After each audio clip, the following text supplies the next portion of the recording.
boys and girls. I hope you're ready for another story. This story was one of my favorites when I was about your age. It's called Christina Katerina and the Box.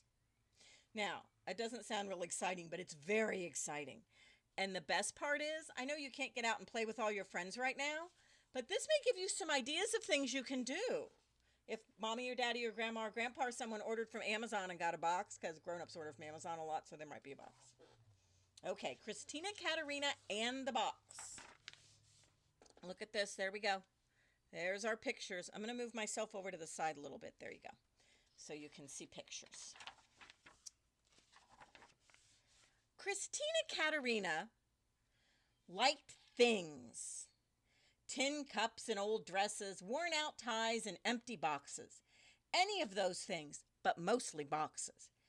Hat boxes, bakery boxes with see-through lids, shoe boxes. Any of you guys like that? Like collect all this stuff in your room until somebody tells you got to clean it up? I was a little like that. Best of all, she liked big boxes.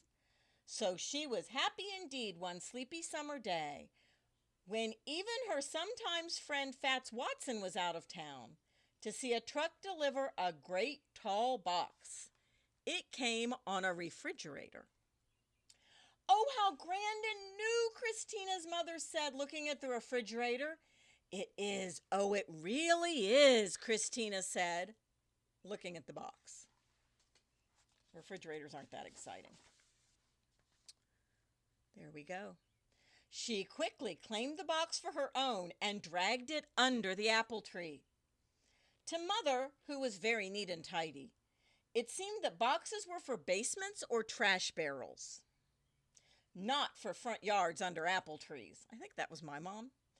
But she decided that it couldn't hurt. It couldn't possibly hurt for one day or two to have the big box in the front yard there under the apple tree. So her mom could see how happy she was with the box, and she let her keep it. That afternoon, Christina's father cut a window and door in the box. Christina painted on turrets, a drawbridge, and bolts for the door, and the box became a castle. Oh, how fun. Inside, she put sticks on the window for iron bars, and she brought in all her cups and saucers and a lot of fig Newtons in case there was a battle and she couldn't get out. Doesn't that look like fun? Use your imagination. For 2 days, she and her bears lived and played in her castle peacefully. She got all her little bears there. Brought the bears in. Who's this? You think that's her friend, Fats Watson? I don't know. Until Fats Watson came home. He sneaked into her castle while she was out to lunch and ate all her fig Newtons. And she locked him in until he hollered, "I'm sorry," 15 times.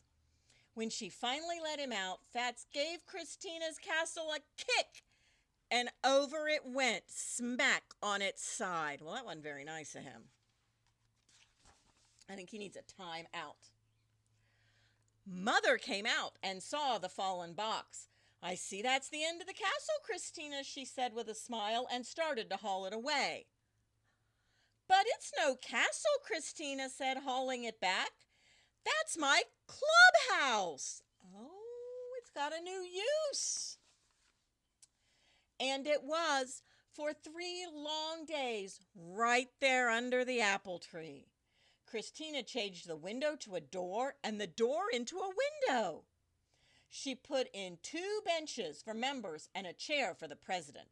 And she painted "Keep Out, Members Only," and "Danger to Enemies" on the outside. Look at that. She's got it all set up. It's still under the apple tree. What do you think? Is her mom happy?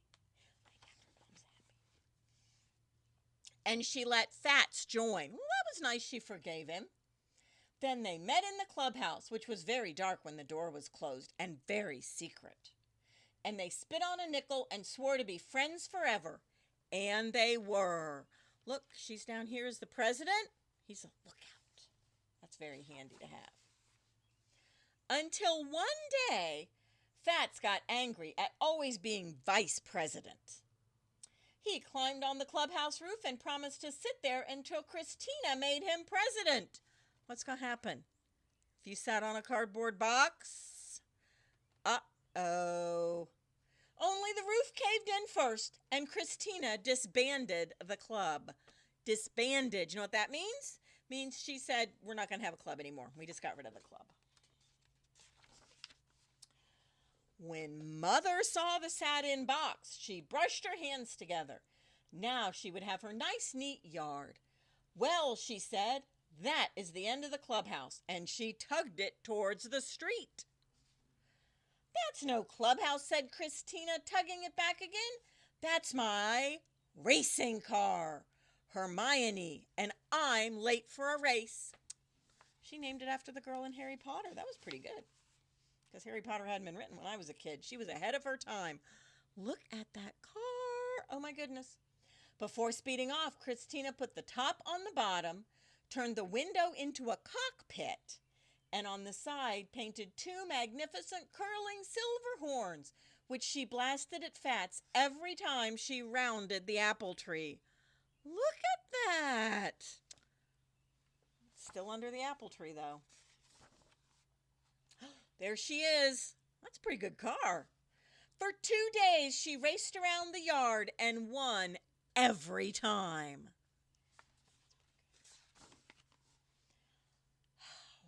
I would quit letting Fats play in my yard if I was her, until Fats said he'd take a look at the motor, that it didn't sound quite right. When he cut off the nose to get at the motor, the car collapsed. Poor Christina, what's going to happen? You're right, I heard several of you say it. Mom is going to try and get rid of that box. Christina's mother was relieved. Well, that's the end of the racing car, she said, and she pulled the cardboard toward the trash barrel. But that's no racing car, said Christina, pulling it back again. That's the floor of my summer mansion, and I'm going to have a ball. And she did, right under the apple tree. How's she going to make it a mansion? Look what she did. She laid it out flat. She patted the box out flat and drew furniture on each flap. A stove and refrigerator for the kitchen, a bed for the bedroom, and a grand piano and a violin for the living room. So there would be music for her ball. That was very good thinking. Then she and her bears and Fats dressed in gowns and high heels, and they invited kings and queens and some presidents and one vice president to come. And everybody came, and they danced until their feet hurt, and they had to take off their shoes. Even without shoes, Christina had a wonderful time. Until Fats decided the floor needed scrubbing. He sprayed it down with the garden hose and mopped it until the floor puckered and grew lumpy and finally fell apart. Oh, no. Do you think Christina can save it this time? I'm not sure. When Mother came out a little later and looked at her front yard, she shook her head and said, well, and then, is this the end of your grand floor? What floor? Asked Christina, who was running by. Oh, you mean that old raggedy box? Let's throw it away. Mother breathed a sigh. At last she could have her nice, neat yard. But quick, Christina said. Why would she have to be quick? Fat's mother got a washer and dryer today, and he's bringing 2 ships down now.